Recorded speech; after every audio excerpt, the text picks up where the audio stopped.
ओ हर एक गम तो टारे रब जो कुरान मिठो।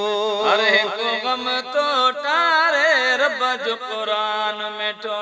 हर एक गम तो टारे रब जो कुरान मिठो। ओ मोमिन महफिल में थियो दाखिल हर जतो के टारणी याद ले है। यो तो दिलड़ियों ठारे रब जो कुरान मिठो। यो तो दिलड़ियों ठारे रब जो कुरान मिठो।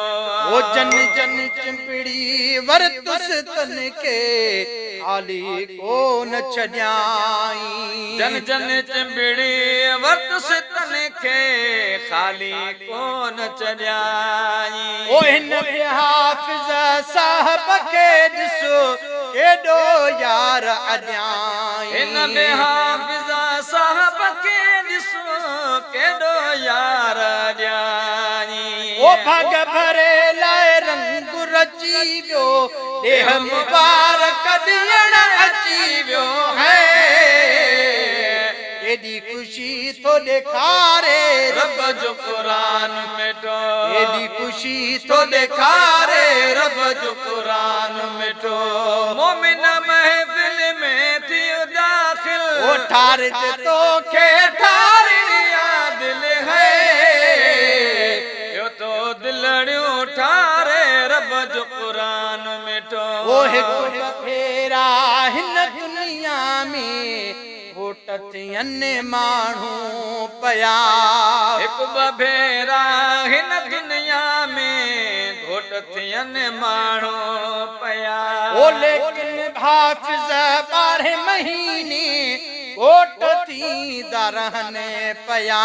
लेकिन हाफ़िज़ 12 महीने घोट थींदा रहंदा पिया। ओ वावा सदन जो निरालो नसीबा सीनो मुबारक सन में अजीबा है। जंहिंमें छॾियाऊं तारे रब जो कुरान मिठो। यो तो दिलड़ियूं ठारे रब जो कुरान मिठो। मोमिन महफिल में थियो दाखिल।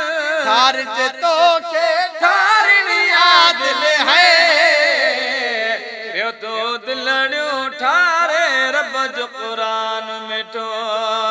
यो तो दिलड़ियों ठारे रब जो कुरान मिठो। वो जेब कलाम इलाही के अजो रात बुधण आया हिने। जेब कलाम इलाही के अजो रात बुधण आया हिने। ओ तन ते रब जी रहमत वारा मींह वसण आया हिने। तन ते रब जी रहमत वारा मींह वसण आया हिने। ओ अड़ी महफिल में जो ईंदो वापस खाली कोन सवीदो है। कल्बी सुकून तो ॾियारे रब जो कुरान मिठो।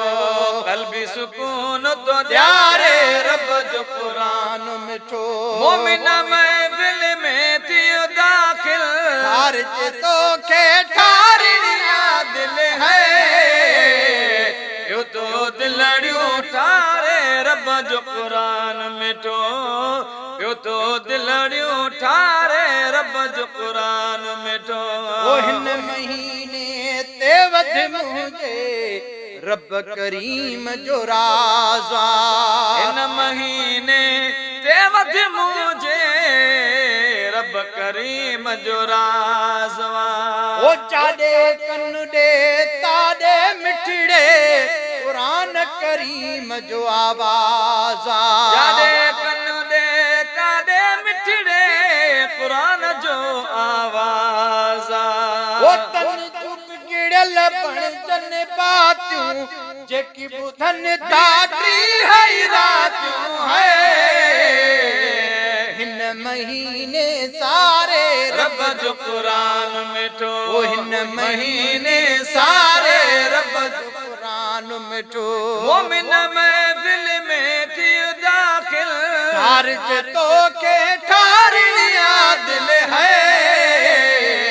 यो तो दिलड़ियों ठारे रब जो कुरान मिठो पियो तो दिलड़ियों ठारे रब जो कुरान मिठो ओ कुल अखर कुरान करीम जा रहमत जाहन पाचा कुल अखर कुरान करीम जा रहमत जाहन पाचा वो अज़मी ज़िक्र बयान करे हिते बरकतुन जो चाचा अज़मी ज़िक्र बयान करे हिते बरकतुन जो चाचा वो चरण जाते रुगो जंग आहे कुरान आतम रंग आहे है